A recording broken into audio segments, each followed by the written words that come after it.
So Cynthia, we were just in your hoop house space, and that was about a mile away here in Ypsilanti, Michigan, and now we've moved over to the Ypsilanti Farmers Marketplace. Can you tell us a little bit more about this space and, Sure. and how you use it? Sure. So something that Growing Hope is really important to us is placemaking. And so this is our second location, as you said, in downtown Ypsilanti.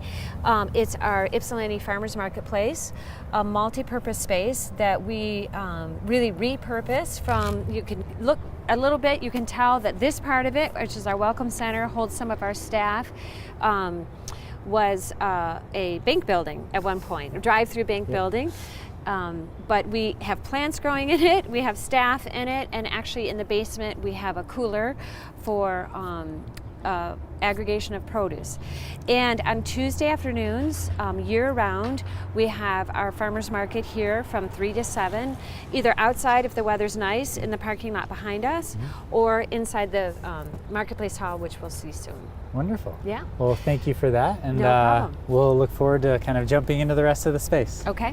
You So got I just love you to meet Toy. She is going to be one of our new makers soon. She makes vegan donuts, and this is her portable fryer. And we've rejiggered some of our equipment so she can fry in the kitchen.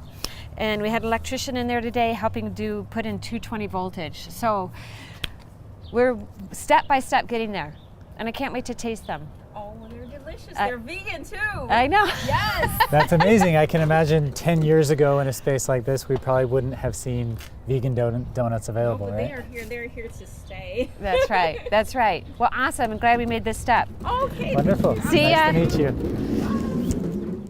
All right, so we're here inside the Marketplace Hall. Can you tell us a little bit about how this space is used and kind of how this space has evolved? Yes, so we renovated, this was an old warehouse from the 1930s and has been abandoned for many, many years. We're right in the center of downtown Ypsilanti.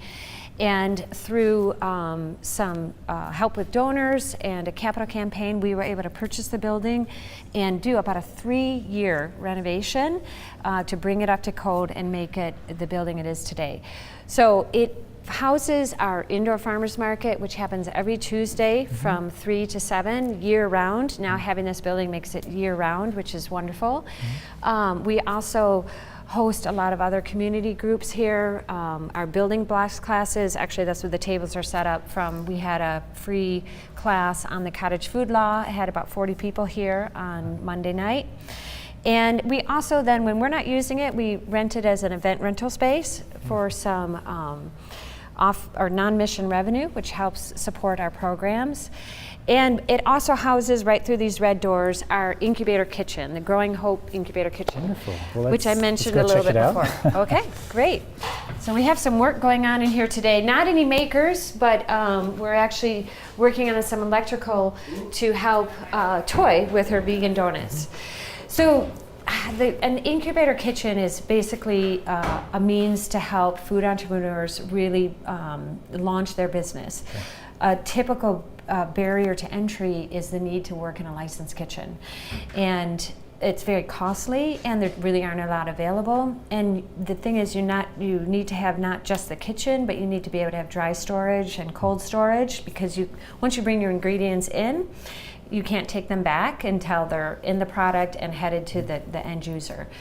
So our makers can rent it 24/7 on an hourly rate, very reasonable hourly rate, and they can do as little as 4 hours a month to, we have people who are now like 10 hours a week. Wonderful. And we also, I mentioned, help with the whole process to be able to get licensed in this kitchen. They have to be inspected by the county or by MDARD, the Department of, the Michigan State Agriculture. Sure. And so we have full commercial equipment in here. We also have, we have 3 coolers now. 2 of them were recently donated from Zingerman's, which is wonderful. And then we have full convection ovens, a gas stove. This is a large mixer, the 3-hole sink for cleaning. And this actually, back here used to be, many years ago, a dental clinic. It's where we have storage and more coolers, but we actually hope in our next phase to blow this open and have a full open space, so a much larger prep, because there's actually a lot of makers that really what they need is a lot, if you think about bakers, and they need tables and ways to spread out, and really need a lot of storage, so then they can buy in bulk and leave it here in bulk.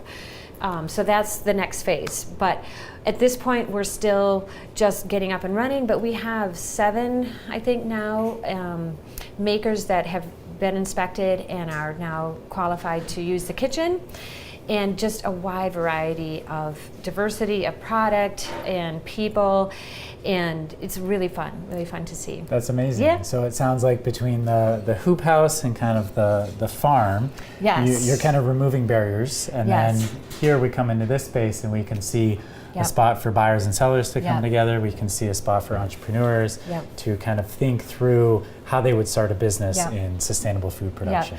Yeah, I always say it's kind of the other end of the food spectrum, or of the local food system.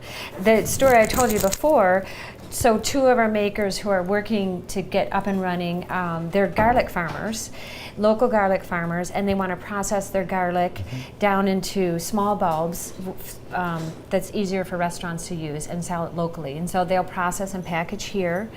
And in a separate conversation, somebody said to me, "Oh, restaurants have difficulty buying local garlic because it comes in big bulbs and it's too much time to break it down." And I said, "Well, we're bringing those 2 together, and we didn't even know that was a need." So but there are very practical needs in terms of the garlic farmers need to get the equipment, need to do their label, understand their labels, the packaging. So it's a process, and we're helping them move along. Sure. Well, it sounds like Growing Hope is doing some amazing work across kind of local food systems, and congratulations on your success so far, and we hope you all the best in the future. Great. Thanks Thanks Benjamin. for joining us here, and we look forward to continuing the conversation with all of you about local food and the discussion forums.